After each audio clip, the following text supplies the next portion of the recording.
Hello students, good morning. देखिए, मैंने इसके पिछले वीडियो में मैंने आपको क्या क्या बता रखा है। तो आपको बताया था introduction to algebra, introduction to algebra,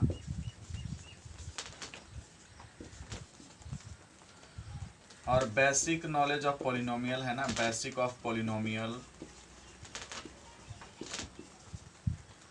graphical representation of polynomial, graphical representation of polynomial, और सम इम्पोर्टेंट फार्मूला।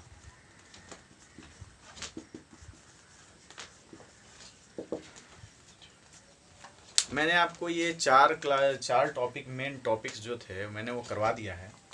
अब आपको मैं कुछ इम्पोर्टेंट क्वेश्चन बताने वाला हूँ, जिसमें आप क्या करोगे, इसको अगर अच्छे से समझ सकते हो और समझ लेते हो तो आप किसी भी राइटर का बुक का सॉल्यूशन, कोई भी क्वेश्चन आसानी से कर सकते हो, है। तो मैं आपके लिए इम्पोर्टेंट क्वेश्चन बता रहा हूँ जो आप किसी भी राइटर का सॉल्यूशन कर सकते हैं आसानी से। देखिए स्टूडेंट्स, यहाँ पर ध्यान दीजिएगा। क्या है आपका पहला क्वेश्चन, मैं ये ले लेता हूँ ग्राफिकल रिप्रेजेंटेशन में, है ना। ग्राफिकल रिप्रेजेंटेशन से रिलेटेड क्वेश्चन ले रहा हूं मैं, ग्राफिकल रिप्रेजेंटेशन ऑफ पॉलिनोमियल, जिसमें पहला आपका टॉपिक ये रहेगा, find the number of zero according to graph, है ना। आलेख के अनुसार, आलेख द्वारा शून्य की संख्या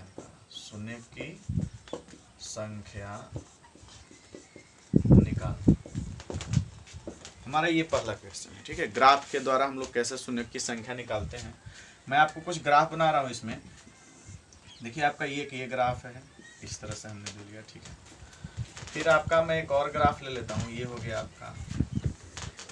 और भी ग्राफ ले लेता हूँ, ये आपका ग्राफ हो गया।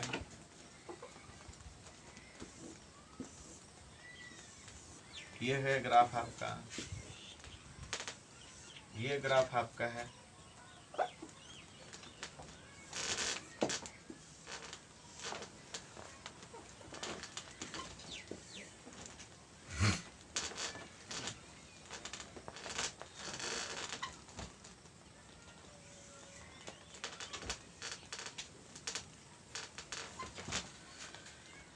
ये आपके ग्राफ है, ठीक है स्टूडेंट्स। और इसके द्वारा आपको ये बताना है कि आप क्या करना, आपको शून्य की संख्या बताना है इसमें, है ना।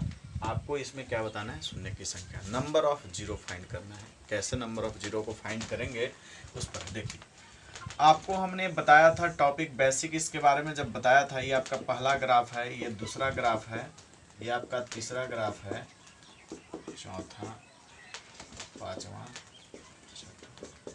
इस तरह से।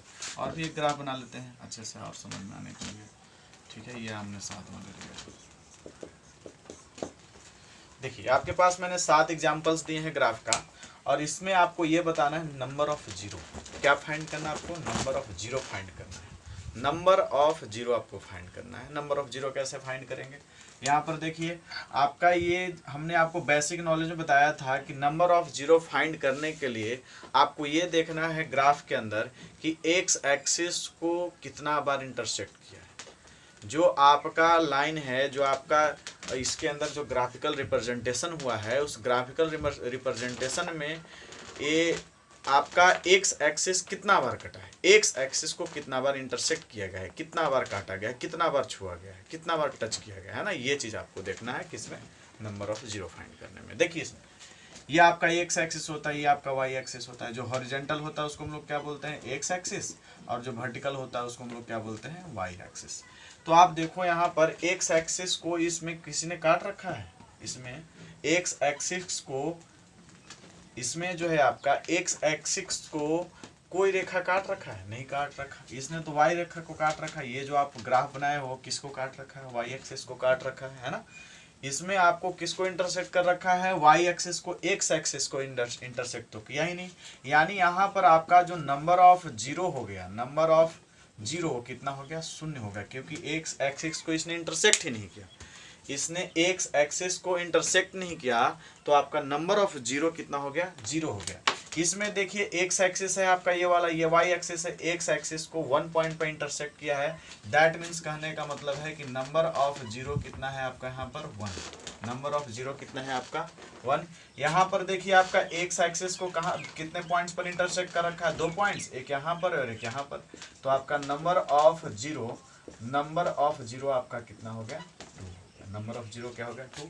उसी प्रकार इसमें भी देखिए, इसमें भी 2 तरह जगह पे इंटरसेक्ट किया है, तो नंबर ऑफ जीरो आप कितना लिख सकते हो, 2 लिखोगे। इसमें देखिए एक जगह पर सिर्फ टच किया है, एक्स एक्सिस को कितना बार टच किया है, एक बार टच किया है, that means number of zero is equal to 1।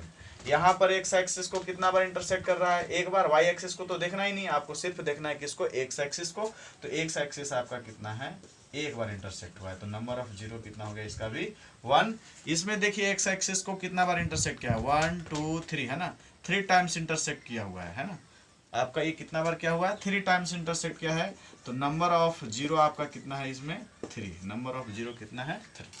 तो ये आप क्या निकालोगे, आलेख द्वारा, मतलब ग्राफ द्वारा आप क्या कर रहे हो, शून्य की संख्या, find the number of zero, है ना। इसका स्क्रीनशॉट लीजिए स्टूडेंट्स।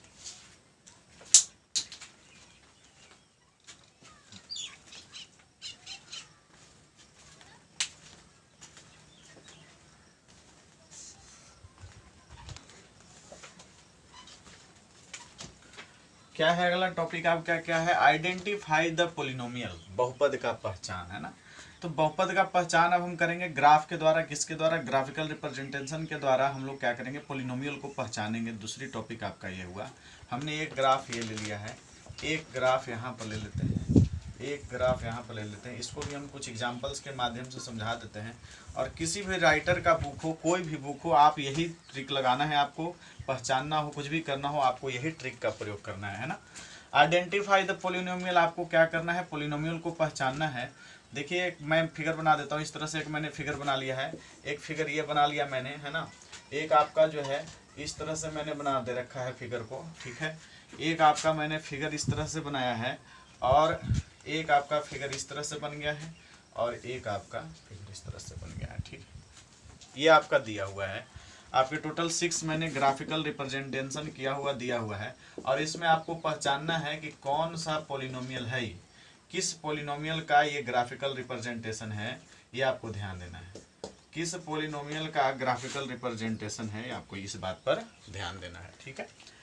देखिए अब यहाँ पर आपको ये देखना है, यहाँ पर आपका जो ग्राफिकल रिप्रेजेंटेशन है वो क्या है, स्ट्रेट लाइन है। क्या है, स्ट्रेट लाइन। मैंने बेसिक नॉलेज में आपको बता रखा था कि स्ट्रेट लाइन जब बना रहा हो, वो एक्स एक्सिस को काटे या ना काटे, एक्स एक्सिस को इंटरसेक्ट करे या ना करे, लेकिन फिर भी स्ट्रेट लाइन बना रहा हो, क्या बना रहा हो, स्ट्रेट लाइन बना रहा हो, तो दैट मीन्स कहने का मतलब है कि वो आपका क्या है, लीनियर पोलिनोमियल है। कौन सा पोलिनोमियल है, लीनियर पोलिनोमियल है, ध्यान देने वाली बात है ना। यहाँ पर आपका क्या हो गया, लीनियर पोलिनोमियल हो गया। आप लोग को लीनियर पोलिनोमियल का मतलब हमने बताया है, रैखिक बहुपद, क्या बोलते हैं इसको, रैखिक बहुपद। लीनियर पोलिनोमियल है ना। ये स्ट्रेट लाइन बना रहा है, स्ट्रेट लाइन बनाएगा, आप समझ लो क्या है, लीनियर पोलिनोमियल। यहाँ पर भी देखिए स्ट्रेट लाइन बन रहा है, यहाँ पर भी आपका क्या बन रहा है, स्ट्रेट लाइन। तो स्ट्रेट लाइन बन रहा है, यानी ये वाला जो ग्राफिकल रिप्रेजेंटेशन हुआ, ये ग्राफिकल रिप्रेजेंटेशन किसका है, तो लीनियर पोलिनोमियल का ही। किसका, तो लीनियर पोलिनोमियल का ही ग्राफिकल रिप्रेजेंटेशन है। उसी प्रकार यहाँ पर आप देखो कर्व लाइन बना रहा है। मैंने आपको इसके बारे में बेसिक बताया था कि जब कर्व लाइन बनाए तो समझिए कि वो कौन सा है, आपका क्यूबिक पोलिनोमियल है। यहाँ पर देखिए कर्व लाइन बना रहा है ना। यहाँ पर आपका कैसी लाइन बन रही है, कर्व लाइन। ये नहीं देखना कि एक्स इंटरसेक्ट कर रहा है कि नहीं कर रहा, उस पर आपको नहीं फर्क पड़ता है ना। आप यहाँ देखो कर्व लाइन बन रहा है कि नहीं बन रहा है। कर्व लाइन अगर बन रहा है तो समझिए क्यूबिक पोलिनोमियल है। अगर कर्व लाइन नहीं बन रहा है तब उसके बाद और आइडेंटिफाई होगा, लेकिन कर्व लाइन अगर बन रहा है तो आप समझिए क्यूबिक पोलिनोमियल है। इसमें आपको जो मैंने एक बताया नंबर ऑफ जीरो, उसमें आपको एक्स इंटरसेक्शन देखना है, लेकिन इसमें आपको देखना है कि लाइन कैसी बन रही है, तो मैंने आपको बता रखा है सारे डिटेल्स, है ना। तो कर्व लाइन है, तो कर्व लाइन के लिए हम लोग जानते हैं कौन सा पोलिनोमियल होता है, क्यूबिक पोलिनोमियल। कौन सी पोलिनोमियल हो जाती है आपकी? क्यूबिक पोलिनोमियल हो जाती है ना। इसको हम लोग क्या बोलते हैं? त्रिघात बहुपद। कौन सा बहुपद कहते हैं? त्रिघात बहुपद। अब यहाँ पर आते हैं, यहाँ पर भी देखिए वक्र लाइन बन रहा है आपका, तो क्यूबिक पोलिनोमियल हो गया। यहाँ पर भी आपका क्या बन रहा है? वक्र, है ना, पोलिनोमियल। यहाँ पर भी आपकी देखिए क्या बन रहा है? कर्व लाइन बन रहा है ना, वक्र रेखा बन रहा है आपका, वक्र रेखा बन रहा है, क्यूबिक पोलिनोमियल। यहाँ पर देखिए पाराबोला, आपको हमने बताया था परवलय, बेसिक नॉलेज में आपको दे रखा है ना, मैंने अपने दूसरे वीडियो में इसके बारे में बता रखा है, बेसिक नॉलेज में इसको बता रखा है आपको, क्या? परवलय, है ना, क्या बोलते हैं आपका? पाराबोला। तो पाराबोला में देखिए आपका क्या होता है? परवलय जिसको हम लोग बोलते हैं, है ना। ये पाराबोला बनता है किसमें? आपका क्वाड्रेटिक में। मैंने आपको बताया था कि क्वाड्रेटिक में सिर्फ क्या बनेगा? तो परवलय बनेगा, पाराबोला बनेगा, है ना। इसको पाराबोला बोलते हैं। उल्टा यू, सीधा यू हो या उल्टा यू हो, दोनों को हम लोग क्या बोलते हैं? पाराबोला बोलते हैं। हिंदी में परवलय, है ना, अंग्रेजी में बोलते हैं पाराबोला, और हिंदी में क्या बोलते हैं? परवलय, है कि नहीं। तो यहाँ पर आपका अगर उल्टा यू शेप बनता हो या सीधा यू शेप बनता हो, दोनों ही किसका होता है? क्वाड्रेटिक का। ये भी देखिए उल्टा यू है, यानी किसका हो जाएगा? ये क्वाड्रेटिक का हो जाएगा, है ना। ये भी आपका क्या है? क्वाड्रेटिक पोलिनोमियल है, यानी द्विघात बहुपद। क्वाड्रेटिक को हम लोग हिंदी में क्या कह लेते हैं? द्विघात बहुपद कहते हैं। तो ये फिगर आपके क्या होगा? Straight line linear polynomial, curve line cubic polynomial, और आपका रहेगा क्या? क्वाड्रेटिक के लिए क्या रहेगा? पाराबोला रहेगा। दैट मीन्स उल्टा यू या सीधा यू, है ना। एक यू का ऊपर से खुला होगा, एक यू का नीचे से खुला होगा मुंह। तो ये आपका कहा जा सकता है। तो ये आपका हो गया किसके लिए? पोलिनोमियल की पहचान के लिए हो गया। ग्राफ के द्वारा पोलिनोमियल के आइडेंटिफाई कर सकते हो, और मैंने आपको नंबर ऑफ जीरो फाइंड करने के लिए वो भी बता दिया। तो आपके ग्राफिकल रिप्रेजेंटेशन का टॉपिक क्या हुआ? यहीं पर खत्म हुआ।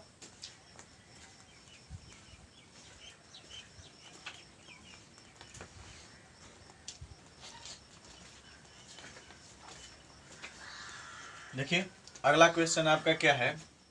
Find the zero and prove that relation between zero and coefficient of polynomial. इसके मैंने बेसिक नॉलेज में भी इसका एक क्वेश्चन करवा रखा है, और भी मैं आपको 2-3 क्वेश्चन डिफिकल्ट क्वेश्चन करवा देता हूँ। दिए गए बहुपद का शून्यांक ज्ञात कीजिए एवं शून्य एवं गुणांक के बीच संबंध स्थापित करिए, है ना। मैं आपको 2-3 क्वेश्चन और करवाता हूँ जो एग्जाम के लिए बहुत इंपॉर्टेंट होगा, तथा डिफिकल्ट भी होगा, इजी टू डिफिकल्ट होगा, है ना। आसान से डिफिकल्ट की ओर के जाएंगे और क्वेश्चंस को डील करेंगे, तो आप बनाओगे जब कोई अपने बुक का सॉल्यूशन करोगे तो आसानी से कर सकते हो, ठीक है। देखिए मैं पहला आपको एग्जांपल एक ले लेता हूँ, x स्क्वायर माइनस 3, ठीक है। ये आपका ये एक मैंने एग्जांपल ले लिया पोलिनोमियल, है ना। एक मैंने क्या एग्जांपल ले लिया? पोलिनोमियल एग्जांपल लिया, और उस पोलिनोमियल में आपको क्या फाइंड करना है? जीरो फाइंड करना है। पहले हम लोग इसका जीरो फाइंड कर लेते हैं। जीरो फाइंड करने के लिए स्टूडेंट्स हम क्या करते हैं? इक्वल्स टू जीरो कर लेते हैं। यहाँ से आपको जीरो फाइंड करने का मतलब क्या है? आपका एक्स का वैल्यू फाइंड करना है। जीरो फाइंड करने का मतलब आपका क्या है? एक्स का वैल्यू फाइंड करना है। एक्स स्क्वायर माइनस से उधर जाएगा आपका क्या हो जाएगा? प्लस, माइनस उधर जाएगा तो क्या हो जाएगा आपका? प्लस। -3 था, उधर गया +3 हो गया। जीरो में 3 को ऐड करेंगे 3 तो हो जाएगा। अब देखिए उसके बाद यहाँ से आपको एक्स का वैल्यू फाइंड करना है। स्क्वायर हटाओ, यहाँ से आप स्क्वायर हटाओगे, इधर को क्या चढ़ेगा? रूट चढ़ेगा, और किसके साथ चढ़ेगा? प्लस माइनस के साथ, है ना। ये आप क्वाड्रेटिक इक्वेशन जब पढ़ोगे तब आप उसके बारे में, तब इसके बारे में बताऊंगा मैं कि आप ये प्लस माइनस दोनों ही क्यों चढ़ते हैं, रूट के साथ साथ प्लस माइनस दोनों का साइन क्यों लगता है, ये क्वाड्रेटिक इक्वेशन जब पढ़ाएंगे तब। अभी तो हम लोग पोलिनोमियल पढ़ रहे हैं, है ना। तो इतना ध्यान रखिएगा, स्क्वायर हटाइएगा, इधर को चढ़ाइएगा तो आप प्लस माइनस दोनों ऐड कीजिएगा। यानी x का वैल्यू एक बार आपका +√3 है, x का वैल्यू एक बार क्या है? -√3 है। देखिए आपका क्या है? क्वाड्रेटिक पोलिनोमियल है। क्वाड्रेटिक पोलिनोमियल को हम लोग क्या से शो करते हैं? +√3, और बीटा से आप लोग कर लो -√3 को, है ना। क्वाड्रेटिक पोलिनोमियल के जो जीरो होते हैं उसको हम रिप्रेजेंट करते हैं अल्फा और बीटा से। तो अल्फा आपका है +√3 है, बीटा आपका -√3 है। ये आपका क्या फाइंड हो गया? ये आपका फाइंड हो गया शून्य, यानी जीरो फाइंड हो गया। अब आपको रिलेशन शो करना है कोएफिशिएंट और पोलिनोमियल के बीच में। ये सॉरी, जीरो और कोएफिशिएंट के बीच में आपको रिलेशन शो करना है। उसके लिए देखिए स्टूडेंट्स, मैंने आपको बताया था क्या ट्रिक था हमारा? अल्फा प्लस बीटा करते हैं हम लोग, है ना। ऐड करते हैं, क्या करते हैं? ऐड करते हैं। यहाँ पर आपका अल्फा का वैल्यू कितना है? √3, और बीटा का है -√3। बीटा का आपने क्या ले लिया? -√3। √3 प्लस माइनस माइनस हो जाएगा माइनस, यानी √3 में से √3 क्या? 0। 0/1। देखिए इसको हम क्या करते हैं? करने के लिए अपने तरफ से बटा 1, इसके बीच में कुछ है नहीं ना, इसके नीचे कुछ नहीं है, अपने तरफ से क्या डालना है, 1 डालना है। अब देखिए स्टूडेंट्स, इसको ध्यान से देखिएगा आप लोग, हमको इसका रिप्रेजेंटेशन करना है। आप लोग पढ़े होंगे बेसिक नॉलेज, फिर देख लीजिएगा। अल्फा प्लस बीटा का जो आया था आपका, क्या आया था, -x का गुणांक डिवाइडेड बाई एक्स स्क्वायर का गुणांक, है ना। ये आपका आना चाहिए रिलेशन शो करने के लिए, आपको ये आना चाहिए -x का गुणांक एक्स स्क्वायर गुणांक, यानी कोएफिशिएंट ऑफ x, है ना, coefficient of -x and x square मतलब कोएफिशिएंट ऑफ एक्स स्क्वायर। ये आपको क्या करना था, इसके द्वारा रिलेशन शो करते हैं हम लोग। अब देखिए बात आता है कि इस पोलिनोमियल में तो आपका कहीं पे जीरो है ही नहीं। ये जो आपका पोलिनोमियल गिवन है इसमें तो कहीं जीरो है ही नहीं। यहाँ पर आप ध्यान से देख लो कि इस जो आपका पोलिनोमियल दिया है एक्स स्क्वायर -3 = 0, यहाँ पर तो आपका कोई जीरो है ही नहीं। इसके अंदर कोई जीरो है आपका, इस पोलिनोमियल के अंदर कोई पे जीरो है नहीं है। 3 है 1 है 3 है 1 है ना। कैसे होगा देखिए, हम इसको एक्स स्क्वायर -3 को क्या लिख सकते हैं, एक्स स्क्वायर प्लस 0x -3 लिख सकते हैं कि नहीं बताइए। एक्स स्क्वायर प्लस 0x -3 लिख सकते हैं कि नहीं लिख सकते हैं।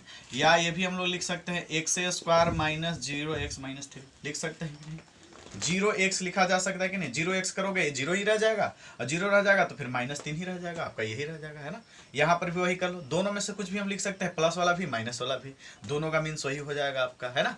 यहाँ पर देखिए आपको अल्फा प्लस बीटा में आपको लाना क्या है, एक्स का गुणांक लाना है, एक्स स्क्वायर का गुणांक लाना है। इसके लिए हम इसको लिख सकते हैं ना, एक्स स्क्वायर -3 है तो आप क्या लिख सकते हो, एक्स स्क्वायर -3 को एक्स स्क्वायर प्लस 0x -3 लिख लेते हैं, क्योंकि एक्स का गुणांक नहीं दिया। इस पोलिनोमियल में आपका एक्स का गुणांक, एक्स का कोएफिशिएंट नहीं दे रखा है, तो एक्स का कोएफिशिएंट हम इस तरह से लिख सकते हैं, बिल्कुल लिख सकते हैं, क्योंकि जीरो है वैल्यू 0 है तो कुछ भी परिवर्तन नहीं होता, आपके पोलिनोमियल में कुछ भी परिवर्तन नहीं होगा। अब यहाँ पर हम कंपेयर करते हैं किसके साथ, हमने आपको बता रहा था क्वाड्रेटिक पोलिनोमियल के एक्सपेंडेड फॉर्म के साथ। एक्सपेंडेड फॉर्म है आपका x square plus b x plus c. तो देखिए अब क्या है, ए के जगह पर कुछ एक्स स्क्वायर का कोएफिशिएंट है, ये एक्स स्क्वायर का कोएफिशिएंट कितना है, ए। यहीं पर मैं देखिए आपको लिख देता हूँ, है ना, थोड़ा अच्छा समझ में आएगा आपको। देखिए एक्स स्क्वायर -3 था आपका, इसको हम कैसे लिख रहे हैं, एक्स स्क्वायर -0x -3 लिख रहे हैं, ठीक है। अब इसको हमको कंपेयर करना है किसके साथ, a x square plus b x plus c के साथ इसको क्या कर लेना है, कंपेयर, है ना। इसके साथ हम क्या कर रहे हैं, कंपेयर। एक्स स्क्वायर का कोएफिशिएंट यहाँ पर कितना है, 1। यहाँ एक्स स्क्वायर का कोएफिशिएंट कितना है, ए, यानी ए इक्वल टू कितना हो गया, 1। यहाँ पर देख लीजिए, यहाँ पर एक्स स्क्वायर का कोएफिशिएंट आपका कितना, ए बराबर हुआ कि नहीं हुआ बताइए। अब यहाँ पर देखिए ध्यान से, सॉरी, अब इसको कंपेयर कर लिया। अब इससे कंपेयर करके रिलेशन, सॉरी तो हम दूसरा फार्मूला बता रहे थे आपको, लेकिन ये आपको देख लीजिए यहाँ पर। अब आपको रिलेशन शो कीजिए, है ना, इस तरह से, इसको इस तरह से हमने लिख लिया। यहाँ पर देखिए एक्स का कोएफिशिएंट क्या है, -0 है, यहाँ पर आपका प्लस है, यानी -x कोएफिशिएंट लिख सकते हैं, कोएफिशिएंट ऑफ -x क्या लिख सकते हैं हम, कोएफिशिएंट ऑफ -x। और यहाँ पर देखिए आपका 1/1 अपने तरफ से हम लोगों ने किया था, तो क्या हो गया आपका coefficient of x square, coefficient of x square हो गया। अल्फा प्लस बीटा का रिलेशन हो गया। अल्फा इंटू बीटा करेंगे, अल्फा आपका वैल्यू कितना है, +√3, अल्फा का वैल्यू +√3, बीटा का वैल्यू -√3, दोनों को मल्टीप्लाई करेंगे 3, इसका भी हमने डिवाइडेड बाई क्या कर लिया, 1 कर लिया। अपनी तरफ से मल्टीप्लाई किए 3 आया, लेकिन अपनी तरफ से 1 किया। क्यों किया 1 किया क्यों, इससे कंपेयर करने के लिए, जो आपका दिया हुआ है ना, ये आपका ये चीज जो आपका दिया हुआ है, इससे कंपेयर करने के लिए हमने अपने तरफ से क्या किया है, -1 से डिवाइड भी करते हैं -3 में, तो -3 रह जाना है ना। अब देखिए -3 आपका हुआ, -3 में देखिए कहाँ पे, यहाँ -3 देखिए, -3 कांस्टेंट है आपका, सी से कंपेयर करोगे इसको, -3 को किससे कंपेयर करोगे, सी से, क्योंकि एक्स का कोएफिशिएंट बी और एक्स स्क्वायर का कोएफिशिएंट ए, है ना। तो 3 आपका क्या हो गया, सी हो गया। और सी हमने आपको बता रखा है एक्सपेंडेड फॉर्म में क्या है आपका, कांस्टेंट है ना, क्या है ये, कांस्टेंट। और उसके बाद देखिए आपका यहाँ पर 1 है आपका, 1 क्या है आपके यहाँ पर, 1 जो है आपका किसका कोएफिशिएंट है, एक्स स्क्वायर का कोएफिशिएंट है। इस एक्स स्क्वायर का कोएफिशिएंट आपका कितना है, 1, तो आप क्या लिखोगे, कोएफिशिएंट ऑफ एक्स स्क्वायर। तो ये आपके हो गए, ये आपके जीरोज फाइंड हो गए, ये आपके जीरोज फाइंड हो गए और ये आपका क्या हो गया, रिलेशन शो हो गया है ना। अगर इस तरह से क्वेश्चन है, इसमें आपका एक्स का कोएफिशिएंट नहीं दिया या कांस्टेंट ही नहीं दिया हो या एक्स स्क्वायर का ही कोएफिशिएंट नहीं दिया हो, तो आपको इस तरह से आप रिप्रेजेंट कर सकते हो, अपने तरफ से जीरो लगा के उसको रिप्रेजेंट करके कंपेयर कर सकते हो। कंपेयर करने के बाद आप रिलेशन शो कर सकते हो, है ना। स्क्रीनशॉट लीजिए students.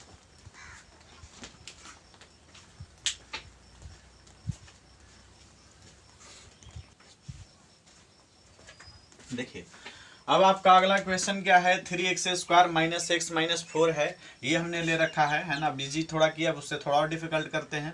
3x² minus x minus 4 question आपका सेम है। कैसे निकालोगे, तो आपको पता है कि इसके इक्वल टू में हम लोग क्या करेंगे, जीरो करेंगे। इसके इक्वल टू में हम लोग क्या करेंगे, जीरो। जीरो करके फैक्टराइजेशन करेंगे। हम लोग जानते हैं फर्स्ट एंड लास्ट को मल्टीप्लाई करते हैं। 4 3 जा कितना हो गया, 12।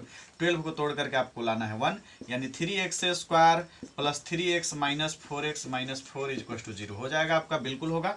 देखिए यहाँ पर 4 में से 3 गया 1 हो गया, 4 3 जा 12 भी हो गया। आपको यही तो करने आता है ना। नहीं करने आता फिर आप देखिए ऐसे 12 करोगे, मल्टीप्लाई करिए, 4 3 जा 12, 12 को फैक्टराइज करेंगे, 2 6 जा 2 3 जा, ये दोनों टर्म मिलकर आपका 4 बनाया, ये आपका 3 बनाया। चिन्ह कैसे देते हैं, आपका सिंबल्स कैसे देते हैं, ये -x है आपका, तो बड़े वाला का चिन्ह माइनस देते हैं और छोटे वाला का चिन्ह क्या देते हैं, प्लस। देखिए हमने प्लस 3x दे रखा है और माइनस 4x दे रखा है ना। तो इस तरह से भी आप कर सकते हैं। 9 क्लास में ही बहुत अच्छे से पढ़ना था आपको। चलिए अब कॉमन करते हैं दोनों टर्म से, 3x यानी x प्लस 1 यहाँ से हो जाएगा आपका, -4 करे तो x प्लस 1 इक्वल टू क्या हो गया आपका, 0। यानी x प्लस 1 दोनों में देखिए, x प्लस 1 दोनों के बदले में एक लिख सकते हैं हम लोग कॉमन करके, और यहाँ से आपका हो जाएगा 3x माइनस 4 इक्वल टू क्या हो गया, 0। चलिए अब दोनों जगह से फिर से हम अल्फा बीटा फाइंड कर लेते हैं। x प्लस 1 इक्वल टू 0 से चलोगे आप तो x बराबर -1 यानी अल्फा बराबर आपका -1 आ गया, ठीक है।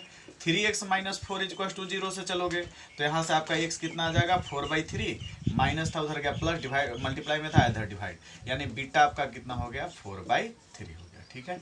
ये आपका क्या फाइंड हो गया, 0। क्या फाइंड हो गया आपके, 0। शून्यांक ज्ञात हो गए। अब आपको क्या करना है, रिलेशन शो करना है। दोनों को क्या करेंगे, ऐड।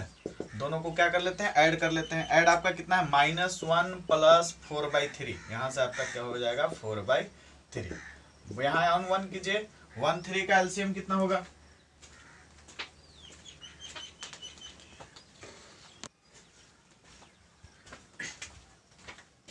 है ना। 1 3 का एलसीएम कितना हो जाएगा आपका, 3 हो जाएगा। 1 3 जा 3, -3 हो गया, 3 1 जा 4 यानी 4 हो गया, यानी 1/3। देखिए आपका आ गया कैलकुलेशन 1/3। अब देखिए 1 कहाँ है आपका, 1 x का कोएफिशिएंट है ना।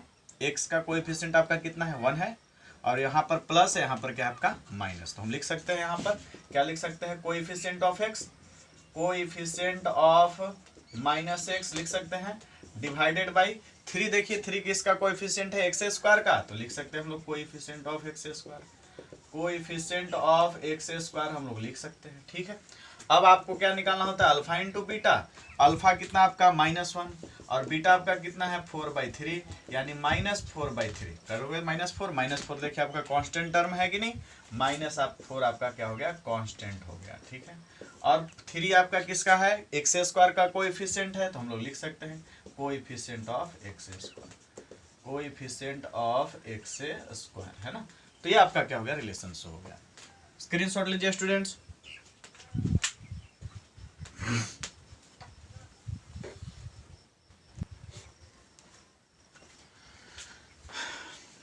देखिए क्वेश्चन आपका वही सेम है। तीसरा क्वेश्चन हमने ले लिया है, आपका जो पूछा गया रिलेशन है वो सेम है आपका, बाकी क्वेश्चन मैंने चेंज किया, थोड़ा और डिफिकल्ट की ओर चले हम लोग। अब देखिए इसको हम लोग क्या करते हैं, सॉल्यूशन करते हैं। वही से ही करना है आपको, क्या करना है, 9t² फर्स्ट वाले में, यहाँ पर देखिए इसका कोएफिशिएंट 1 है और इसका कोएफिशिएंट कितना है आपका 9, है ना। यहाँ पर देख रहे हो आप लोग, r² s² है, यहाँ t² है, लेकिन इसमें 9 है आपका इंटीजर, इसमें तो इंटीजर क्या है, 1 है ना। तो 9 में 1 से मल्टीप्लाई करो 9 आएगा, लेकिन आपको कितना लाना है, 6। तो आप लोग को बता रखा है मैंने, 3 3 जा 9, देखिए 3 3 जा 9, 3 3 कितना हो गया, 6 हो गया। ऐड करने पर आपका 6 आ जाएगा, है ना। आपका ऐड करने पर क्या आएगा, 6 आ जाएगा। अब देखिए यहाँ पर स्टूडेंट्स क्या हो जाएगा आपका, कैसे करेंगे हम लोग, तो r² s² प्लस x²। अब इसके पहले तो हम लोग जानते हैं कि इसको में हमको क्या लगाना है, 0।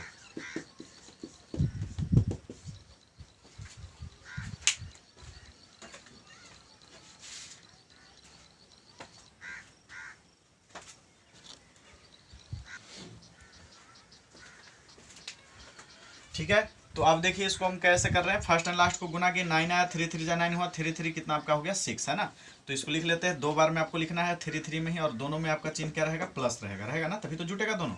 यानी हम लोग क्या लिखेंगे, R square S square x square plus, यहाँ पर से आपका जो आर एस टी है ना इसका इंटीजर वही लिखना है आपको, जो आर एस टी है वही लिखना है, 3RST एक्स प्लस फिर से क्या होगा 3RST x plus 90 square equal to 0 है ना। दोनों 3 3 में था, दोनों को हमने किस में तोड़ लिया, 3 3 में ही तोड़ लिया, फर्स्ट एंड लास्ट को ऐसे ही उतार लिया जाता है। अब दो टर्म से चल के हम क्या करेंगे, कॉमन करेंगे। देखिए क्या कॉमन होना है, RS, इसमें भी RS, x इसमें भी x, यानी कॉमन कर लेते हैं RS x। तो यहाँ से दो आपका था ना, एक तो आपने बाहर निकाल लिया, यहाँ आपका दो था, एक आपने बाहर निकाला, यानी आपका अंदर में कितना बच गया, 1 प्लस यहाँ से RS x निकाला तो क्या बच गया 3t, तो 3t कर लिया यहाँ पर।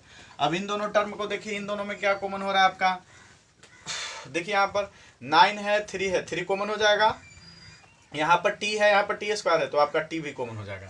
यानी आप क्या कॉमन करोगे यहाँ पर 3t कॉमन करोगे, क्या बचेगा RS x, यहाँ से RS x, और यहाँ से आपका बच जाएगा क्या चीज 3t बराबर क्या हो गया 0 है ना। दोनों देखिए आपका सेम, तो लिख लेते हैं RS x प्लस 3t, और यहाँ पर भी देखिए RS x प्लस 3t ही है आपका, RS x प्लस 3t ही है, दोनों ही स्थितियों में आपका सेम आ रहा है। यानी अगर आप यहाँ से वैल्यू निकालो x का, RS x plus 3t equal to 0 से अगर x का वैल्यू निकालो तो क्या बचेगा आपका -3t/RS, प्लस में था उधर गया माइनस में, मल्टीप्लाई में था इधर आया डिवाइड में।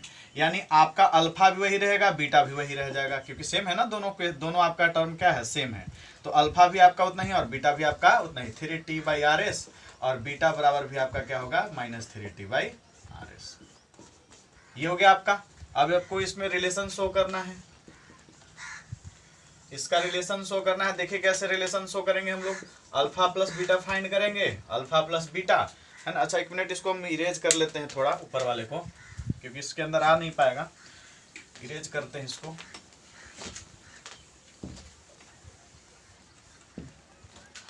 देखिए अब हम लोग चलते हैं इधर को, है ना, अल्फा प्लस बीटा फाइंड करना है आपको। क्या फाइंड करना है, अल्फा प्लस बीटा, अल्फा आपका वही है, बीटा आपका वही है, -3t/RS प्लस -3t/RS।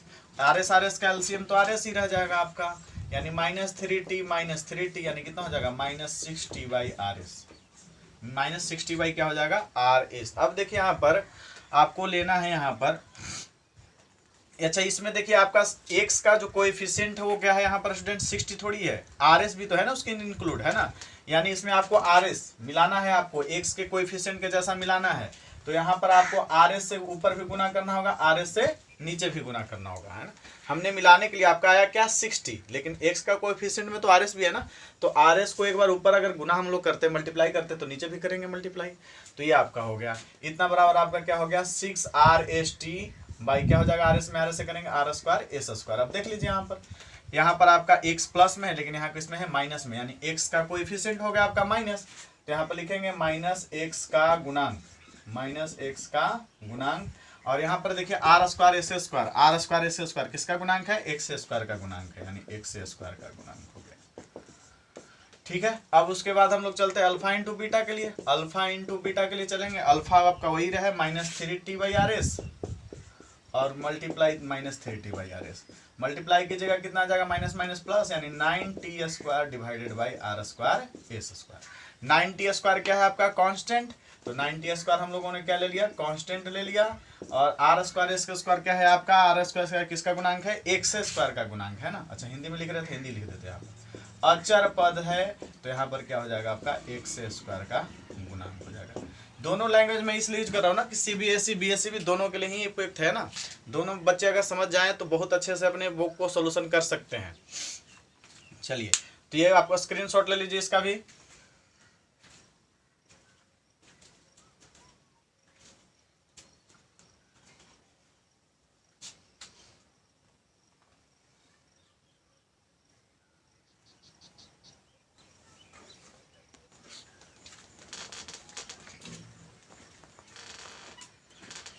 इस वीडियो में मैं इतना ही रखता हूं। अब अगले वीडियो में आपको इससे इम्पोर्टेंट क्वेश्चन और भी लेकर आने वाला हूं, और भी इम्पोर्टेंट क्वेश्चन आपका करवा दूंगा जो आपको बुक से बहुत ही ज़्यादा अच्छे से रिलेटेड होंगे और आपको समझ में भी आएंगे। और आप इसको अच्छे से प्रैक्टिस करते रहिएगा। अगर मेरी वीडियो आपको पसंद आता हो तो लाइक एंड सब्सक्राइब जरूर करिएगा। Have a nice day.